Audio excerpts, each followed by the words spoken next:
Hello again, everybody. It's still Thursday, November 14th here, Dingaland. About 2:15 in the afternoon. Nobody's here. None of the caretakers are here. Jerson went to Gabalden.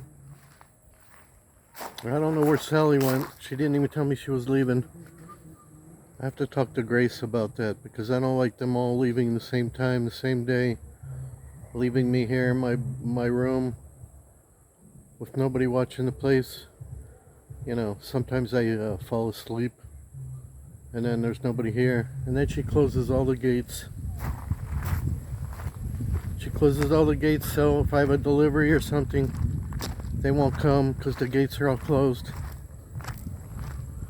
You know, I have Lazada deliveries, I have water deliveries. The water person came today and picked up the empties, and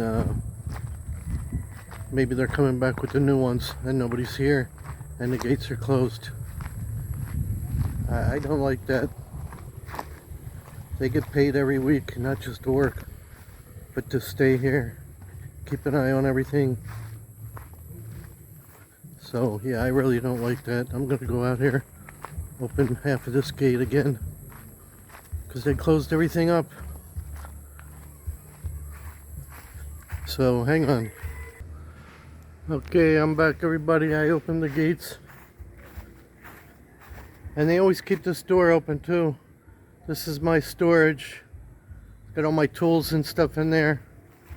They keep it open, but they lock all the gates. You know, anybody could come up from the beach here, and while I'm taking a nap, they could take anything they want. We've had a couple of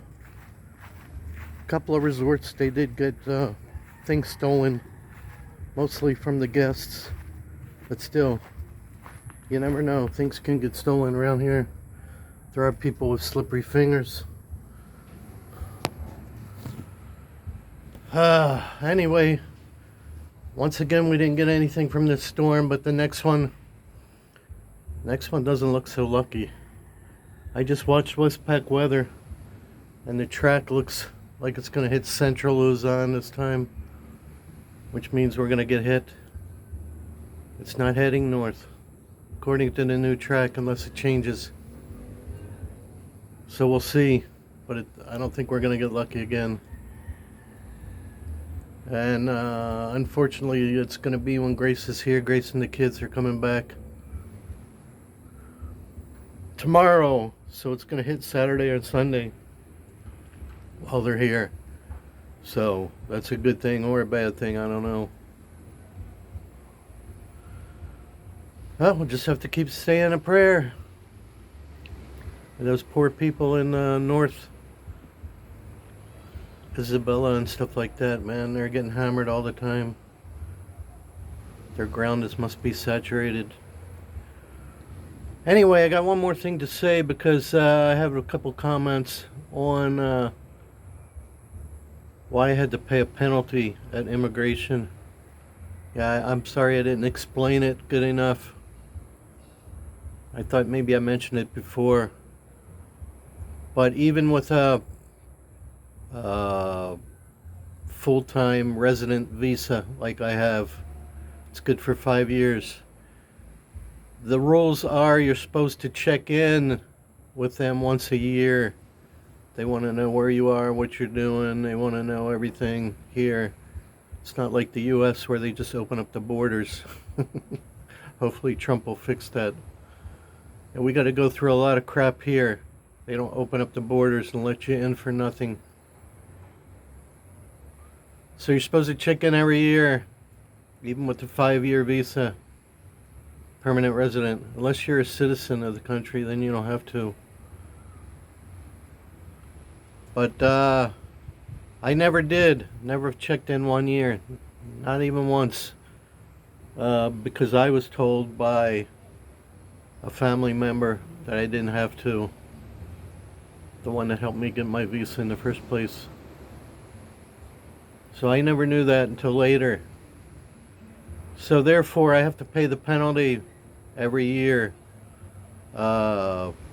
If you check in once a year, it's only 300 pesos, she said. She talked to me too for a while. She helped me out. She was a really nice lady. Really nice officer. Immigration officer. Uh, she told me everything I needed to know. She said, oh, if you check in once a year, you have to tell us, if you've moved, if you've relocated. You have to tell, if we have to take another picture. Because she saw my old picture on my card from 5 years ago. Oh, how come you don't look like this anymore? Yeah, because my beard's been 5 years. My hair's been 5 years. Oh, are you still in Batangas? Because it has a Batangas address. I said, no, not really. Oh, do you want to change your address? I said, no, it doesn't matter. I don't need to change my address.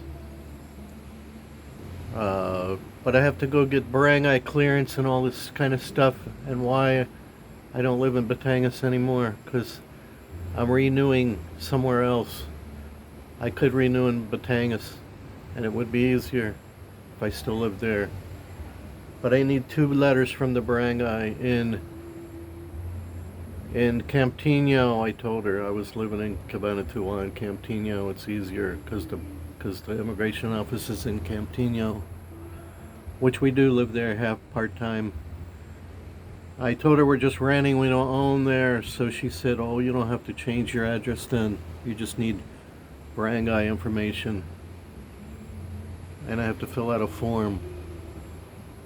So that's 5 years or 4 years of penalties, 300 pesos I didn't pay.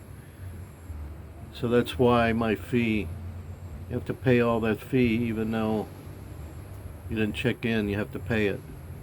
So it's not a big penalty, it's just a normal fee, 300 pesos a year for 4 years. That's 12,000, that's what I told you, 12,500.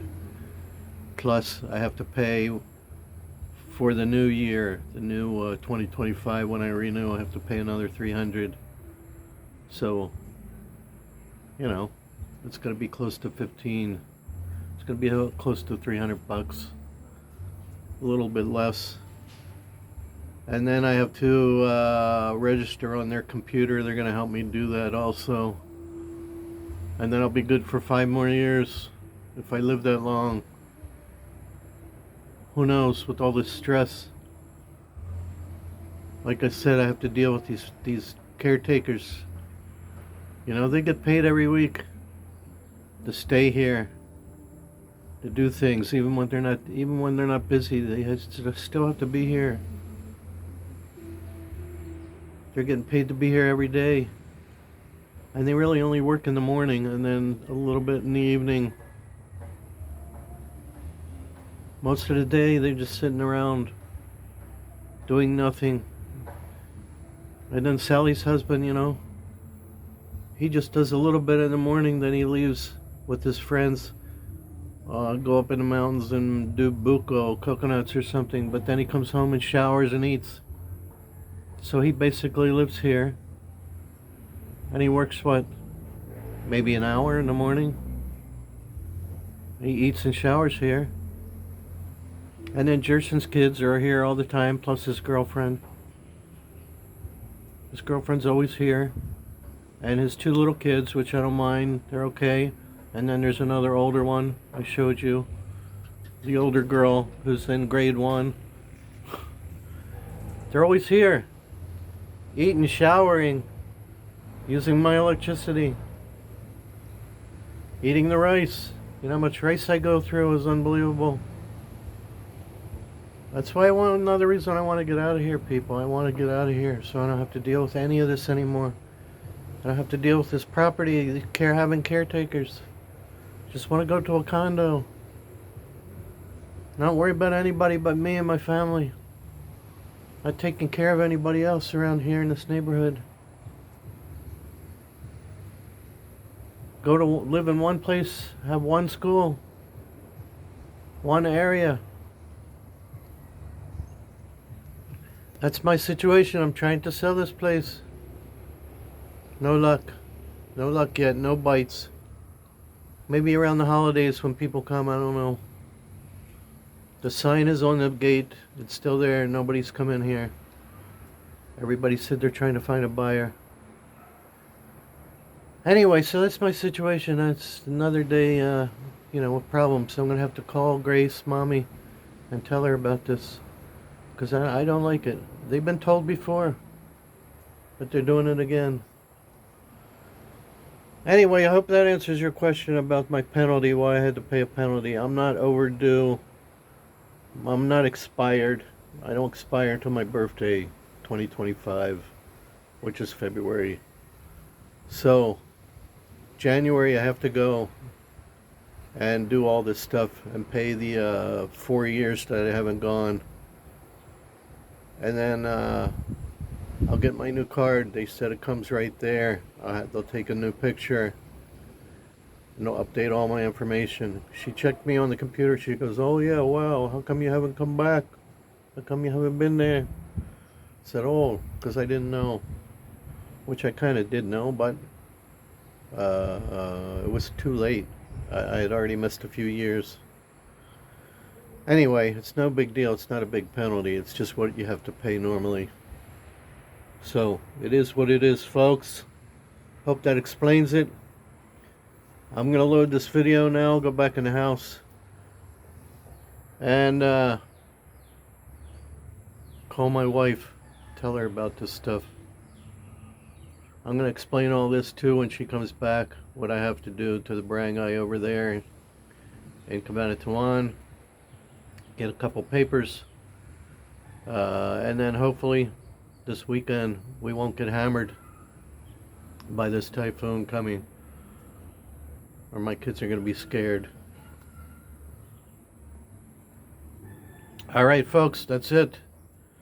I just had a nice bagel and cream cheese from what I bought yesterday, because you can only buy bagels at S&R. That's the only place they have bagels and cream cheese, actually. I've never seen it anywhere else. So that's what I had. That's my lunch. Yum. Oh man. Alright, so thanks for watching. Let me give you one look outside before I sign out. Here we are. It looks the same as before. Overcast. Every once in a while you'll see a gust of wind, but right now it's super calm, super quiet. So let's see what happens, folks. Saturday or Sunday, it's coming. Thanks for watching, everybody. God bless everyone. Like and subscribe. It's free. Santa Claus. Over and out.